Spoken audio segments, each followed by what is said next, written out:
Bien, jovencitos de Semestral Uni, tengan todos buen día. Espero que se encuentren muy bien. Vamos a iniciar con la semana número 6 del ciclo virtual Semestral Uni. El tema que vamos a desarrollar el día de hoy es un tema, uno de los más recurrentes en cuanto al examen de admisión de la Universidad de Ingeniería. Me refiero a más recurrentes en el curso de Historia. ¿Ya? Vamos a hablar entonces de la civilización de los árabes, de los musulmanes, que tienen una gran presencia también en el mundo actual. Les saluda el profesor José Gutiérrez y empezamos con la clase. A ver, el día de hoy vamos a hablar de una de las dos grandes religiones del mundo. Si tomamos en cuenta la cantidad de fieles, si tomamos en cuenta la cantidad de creyentes, el cristianismo y el islam o islamismo o religión musulmana, que es lo mismo, son las dos grandes religiones del mundo. La mayoría de los países del mundo o son cristianos o son musulmanes, ¿ya? Hay algunos pocos que son por ahí hinduistas, budistas, pero principalmente son cristianos o musulmanes. Entonces, vamos a hablar de cómo surge el Islam, la religión musulmana, en el pueblo árabe, cómo los árabes poco a poco van a desarrollar entonces la expansión de su fe. Entonces, semana 6 tenemos los árabes y la civilización islámica. Primero teníamos que preguntarnos qué cosa es el Islam o qué cosa es ser musulmán. En realidad, el Islam es una religión monoteísta, porque cree en un solo Dios, ¿ya? Una religión monoteísta, que fue fundada en el siglo VI por un hombre llamado Mahomet, o más conocido en el mundo como Mahoma. Este señor logró iniciar una gran expansión imperial y con el tiempo le van a quitar territorios a los cristianos. Los musulmanes desplazaron a los cristianos de un territorio muy amplio que controlaban. Y hoy en día, como repito, los musulmanes están en muchos países del mundo. El libro sagrado de los musulmanes es el Corán, el libro que se escribió en función de las enseñanzas del gran profeta Mahoma. Además, el término Islam tiene un significado. Islam en lengua árabe significa sumisión. ¿Sumiso a quién? Hay que ser sumiso a ese Dios único, decía. Hay que ser sumisos a Alá.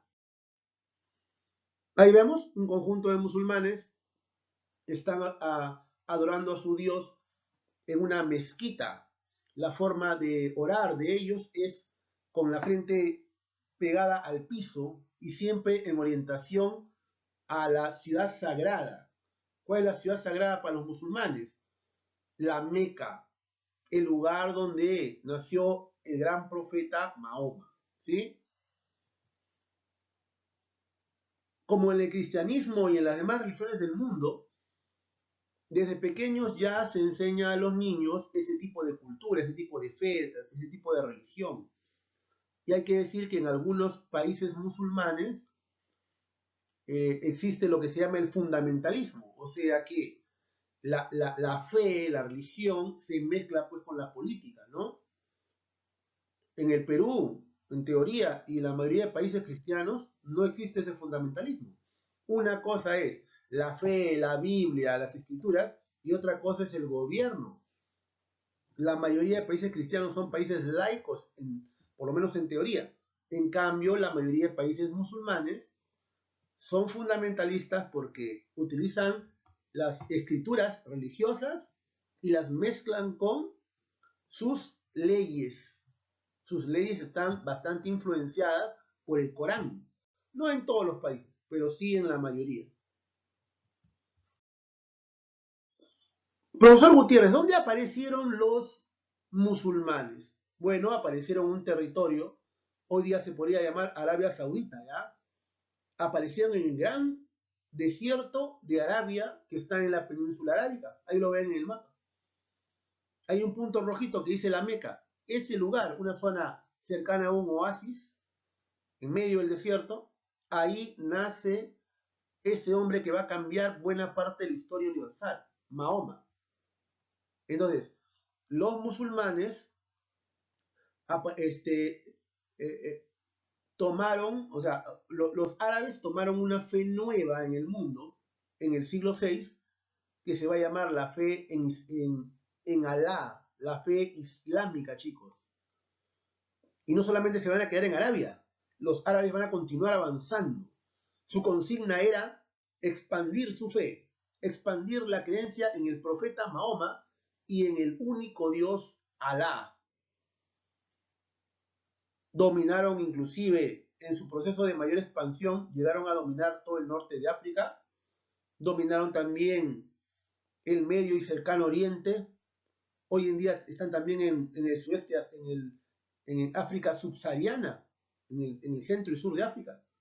Pero en estos tiempos iniciales, inclusive llegaron a Europa, llegaron a invadir la península ibérica, o sea, España. La geografía de Arabia es una geografía bastante complicada, como pueden ver en el mapa.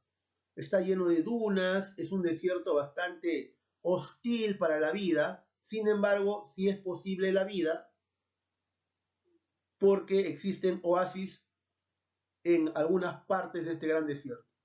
Y el oasis trae agua subterránea, también agua en la superficie, y de esta manera los musulmanes pueden sobrevivir, o los árabes, en este momento todavía no hay musulmanes, los pueblos árabes, las tribus árabes, podían sobrevivir. Profe, ¿a qué se dedicaban? Aparte de la agricultura y los oasis, se dedicaban, por ejemplo, al comercio. Ellos, pues, tienen un animalito que sirve para poder recorrer grandes distancias en el desierto, inclusive una semana entera, un camello o un dromedario pueden aguantar sin alimentos, sin agua. Eran el único medio de transporte que servía para semejante desierto, ¿ya? Los camellos.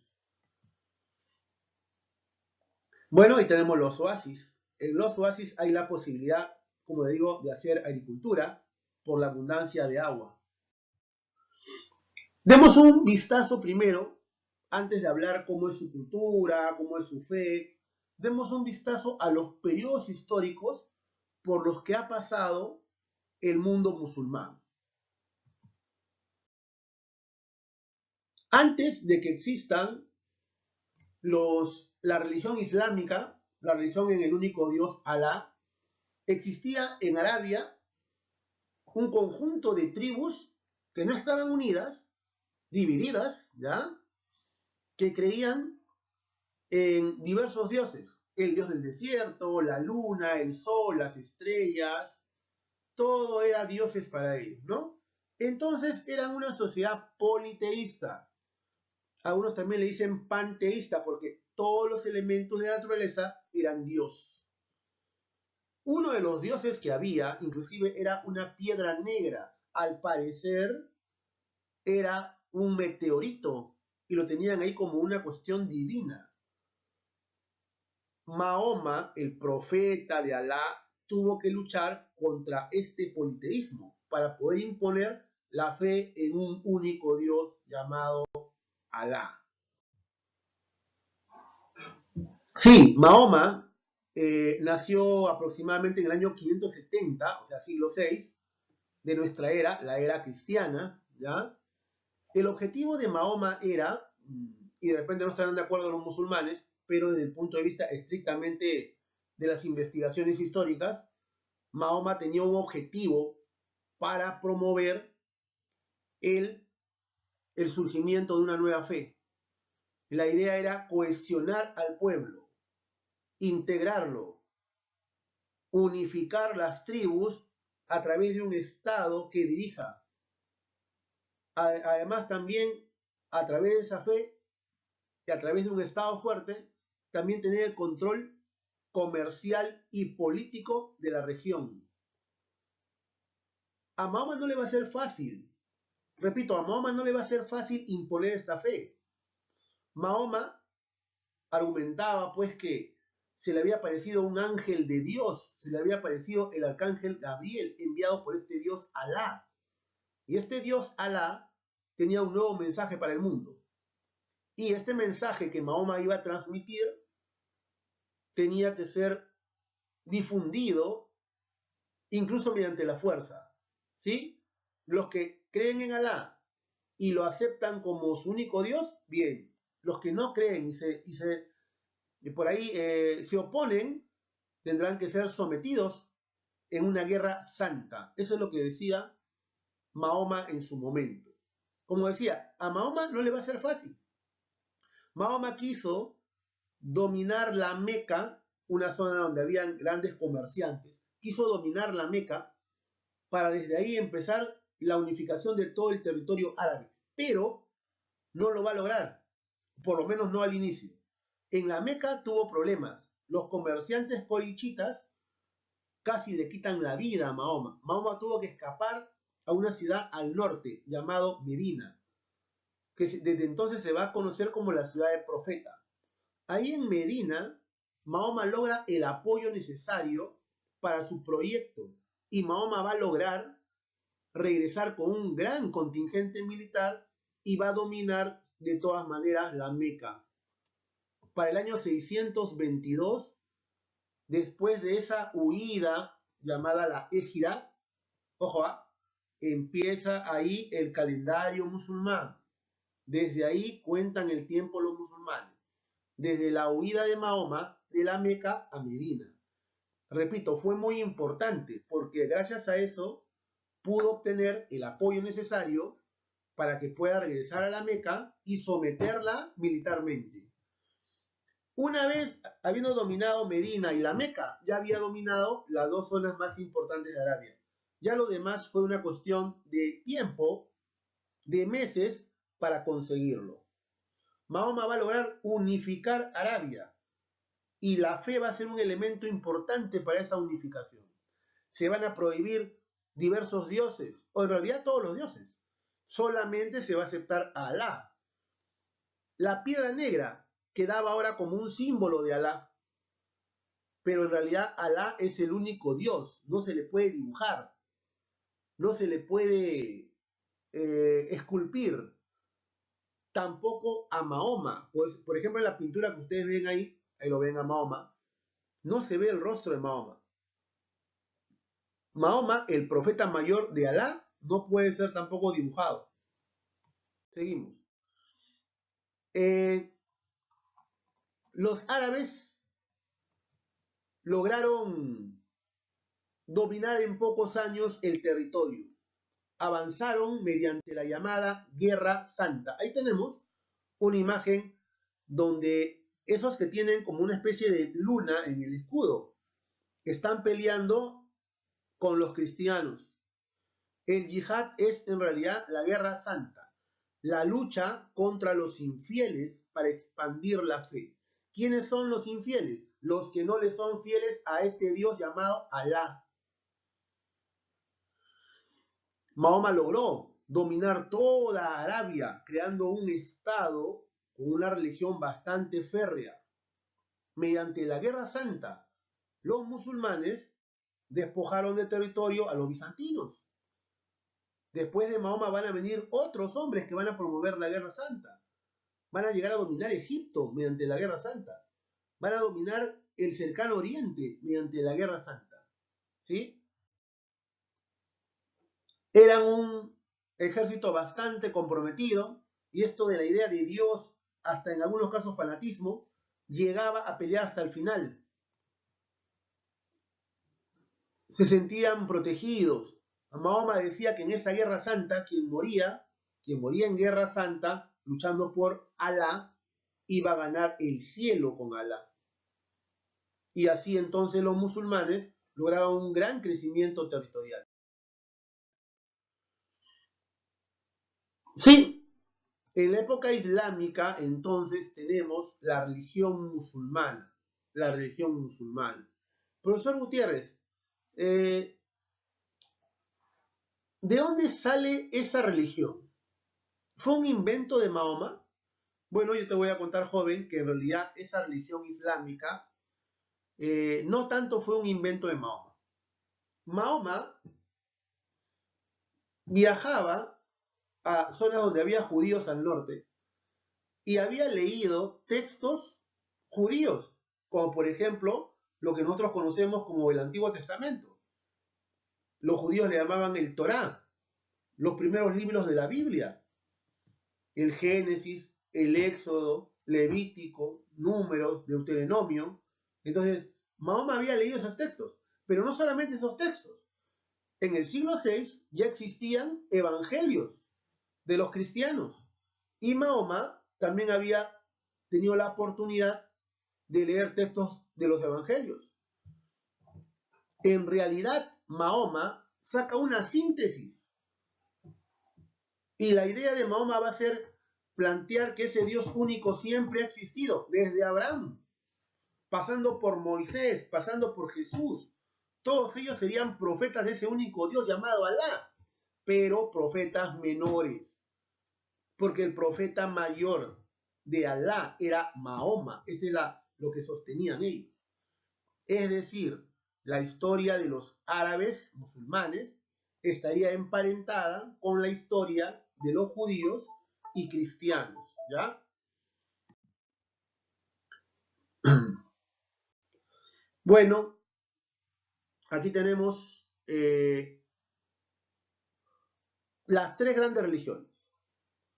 Ahí está, la estrella de David, que significa el judaísmo. Ahí está la cruz, el cristianismo, y la media luna, que durante mucho tiempo significó la fe en Alá, la religión musulmana. Ese es justamente en el tiempo, ¿no? Más antiguo el judaísmo, con Abraham 1000 años antes de Cristo, luego viene Cristo y 500 y tantos años después viene Mahoma. Gente que fundó tres grandes religiones monoteístas. Abraham, Cristo y Mahoma fueron muy exitosos, creando una confianza en un grupo de gente en torno a ellos y lo que planteaban en su momento, ¿no? Otra cosa que no debemos olvidar, pensando también en el examen de admisión, es que cuando muere Mahoma, ahí lo tenemos a Mahoma muerto, no se le ve la cara, está envuelto Mahoma. Cuando muere Mahoma, sus discípulos se pusieron a pensar en, ¿ahora quién dirige? Tras la muerte de Mahoma, ¿ahora quién dirige? Y los que van a dirigir, reemplazando a Mahoma, se van a hacer llamar los califas. Tras la muerte de Mahoma, en el 532, a la edad de 62 años, se redactó el Corán. Los discípulos dijeron, para no perder lo que nos dijo el maestro Mahoma, para no perder sus ideas, hay que transcribirlo en un texto sagrado. Y ese va a ser el Corán. En esos momentos habían algunas discusiones. Algunos decían, quien suceda a Mahoma debe ser alguien pariente de Mahoma. Otros decían, no, quien suceda a Mahoma debe ser cualquier persona que sea capaz de dirigir como lo hizo Mahoma. Es un debate. Al final va a haber una división dentro de la fe musulmana. Los sunitas, que decían que cualquiera que tenga la capacidad puede dirigir, y los chiitas, que decían que solamente los parientes descendientes de Mahoma podían dirigir. Lo cierto es que se crea un califato llamado el califato ortodoxo. Como dije, redactaron ahí el Corán, el primer califato. El segundo califato fue una época donde los que dirigían al mundo árabe van a lograr someter muchos territorios. Los califas omeyas inclusive llegaron hasta Europa. Con su capital, Damasco, en Siria, los califas omeyas promovieron la guerra y conquistaron todo el norte de África. Promovieron la guerra y conquistaron territorios hasta limitar con la zona de Turquía, pero llegaron lejos en el año 712.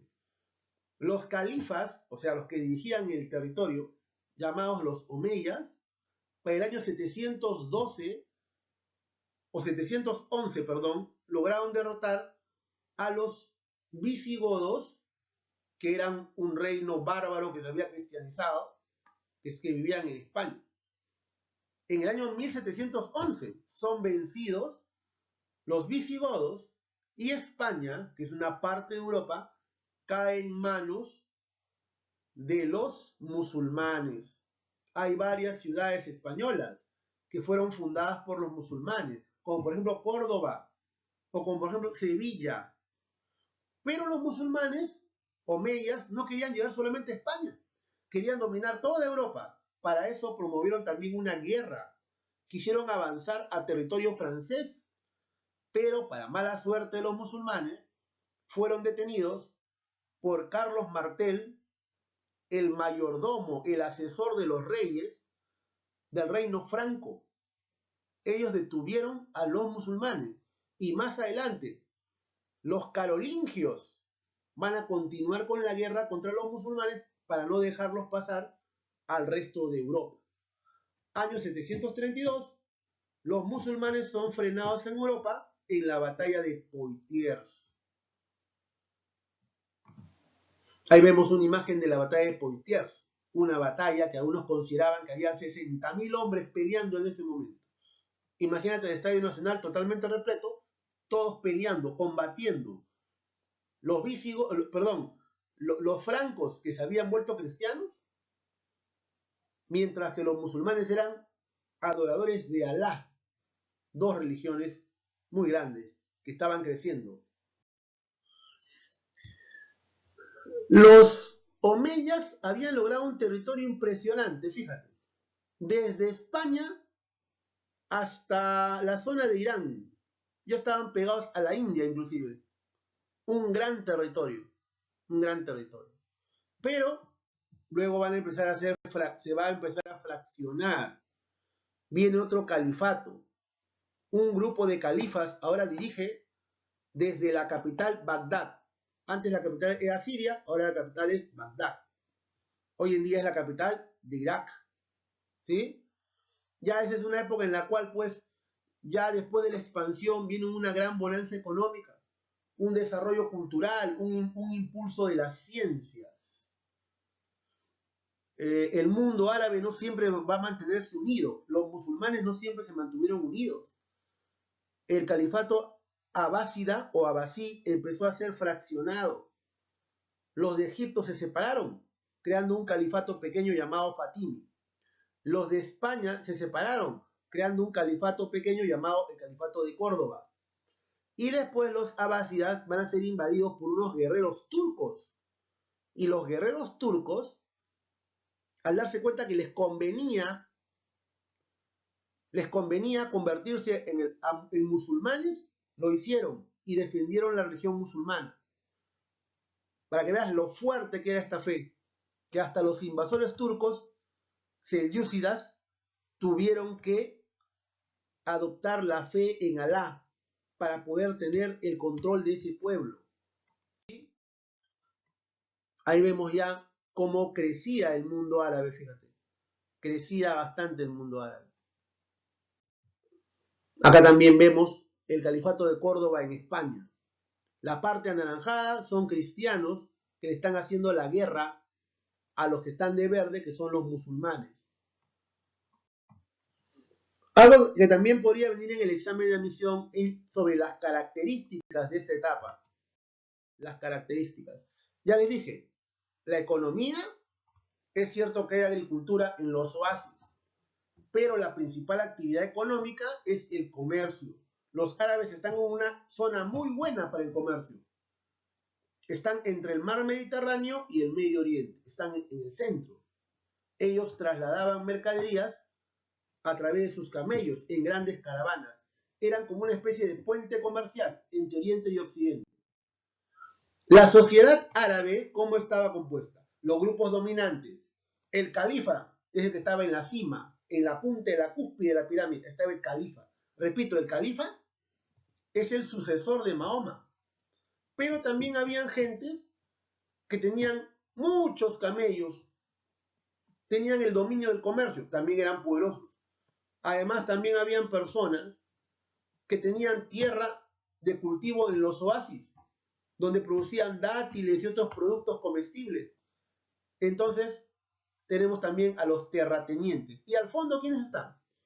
Los musulmanes, el pueblo, la gente humilde que cree en Alá, También habían musulmanes que no eran de Arabia, eran de otros pueblos conquistados por los musulmanes. O sea, a ver, los de Arabia son los muslín, ¿sí? Pero si tú de repente vivías en España y se metieron los musulmanes y tú al final adoptaste la fe musulmana, eras un mawali. Y también habían esclavos, También habían esclavos, ¿ya? A nivel político, ya sabes que la cabeza del Estado es el califa, el líder político y líder religioso. Pero también el califa no gobierna solo.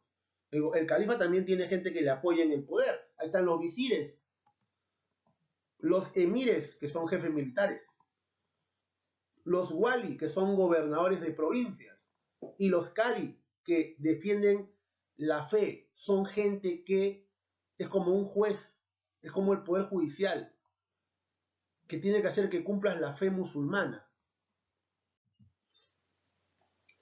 Hay 5 pilares de la fe musulmana. Todo musulmán tiene que respetar estos 5 pilares. ¿Cuáles son, profesor Gutiérrez? Yo he puesto en negrita el pilar principal. El pilar principal es: hay que tener fe en Alá como único Dios y en Mahoma como su enviado, su gran profeta. Más grande que Abraham, más grande que Jesús, más grande que cualquier profeta anterior. Mahoma. Eso se llama la Shahada, el principal pilar de fe de los musulmanes. También tenían que ayunar en el mes de Ramadán, donde se recordaba cómo Alá le transmite el mensaje a Mahoma a través de su ángel. Hay que ayunar en ese mes, recordando la revelación de Mahoma. Por otro lado, también se debe peregrinar a la Meca por lo menos una vez al día. Hay que peregrinar a la Meca por lo menos una vez en la vida. Una vez en la vida. Entonces, si tú vives en cualquier punto que es territorio musulmán, por más lejos que esté la Meca, la ciudad sagrada, hay que ir a peregrinar. Fíjate. Por si acaso ellos, está bien que a veces su estado será fundamentalista, pero también habían desarrollado conocimientos. Un gran filósofo llamado Averroes habían leído a pensadores clásicos como Platón y Aristóteles, y de ahí habían sacado grandes reflexiones que les ayudaban a entender mejor el mundo. O sea, Averroes y otro hombre llamado Avicennas admiraban la cultura clásica griega antigua y rescataron estos documentos antiguos de Aristóteles y Platón. En ciencias crearon el cero, el álgebra. En medicina, Avicennas hizo un libro de medicina bastante avanzado para la época, el canon de la medicina. Inclusive los árabes crean los jarabes para tener curas sobre diversas dolencias. La palabra jarabe es una palabra árabe. Además, también lograron hacer operaciones de cataratas. Esa carnosidad que a uno le crece en el ojo, lo lograron retirar sin malograr la córnea. Además, desarrollaron la alquimia. Profe, ¿qué significa alquimia? Bueno, en realidad es como la química, pero la química primitiva, ¿no? En su afán de lograr un elixir de la vida, en su afán de obtener una fórmula para convertir todo en oro, lograron entrar en conocimiento y en contacto con los diversos elementos químicos de la naturaleza. En literatura destacan pues ese cuento maravilloso, ¿no? Esa colección de cuentos llamado Las Mil y Una Noches, que lamentablemente no se sabe quién lo escribió. Hasta hoy no se sabe, es anónimo. Pero hay cuentos muy conocidos en el mundo occidental. Aladino y la lámpara mágica, Ali Baba y los 40 ladrones, Sinbad el marino. Es decir, estamos hablando pues de una literatura con clase, ¿no? En arquitectura hicieron grandes templos llamados mezquitas. Así como los cristianos hicieron grandes iglesias, ellos hicieron grandes mezquitas. Ahí se puede ver una mezquita pues con una cúpula brillante, circular, digna de Alá. Aquí está la Meca, una mezquita gigantesca que logra reunir a millones de personas cada año. Pues lamentablemente ahora no se está haciendo por la pandemia mundial, pero se espera que en un par de años lo puedan volver a hacer. Ahí está. Fíjate la gran cantidad de gente que va a la Meca, ni en un estadio de fútbol, ¿no? Hoy en día, los musulmanes se han expandido por diversos países del mundo. Año 2020, 2021, los musulmanes están en todos los lugares, en todos los países. En el Perú también hay musulmanes, pero son muy reducidos, claro. Son muy reducidos, son muy pocos. En otros lugares hay muchos. En Arabia, en Turquía, en Irak, en Irán, en la India, en Indonesia, en África, la mayoría son musulmanes. Bueno chicos, espero que hayan entendido la explicación de este tema. Es muy importante el tema, ¿eh? No solamente para responder en el examen de la uni, sino como ingeniero puedas tener claridad sobre quiénes son los musulmanes y cada vez que lo escuches tengas una idea clara sobre ellos. Bueno, más bien chicos, les mando un abrazo fuerte y los veo para responder las preguntas tipo admisión que ha preparado la Academia César Vallejo para ti. Gracias muchachos.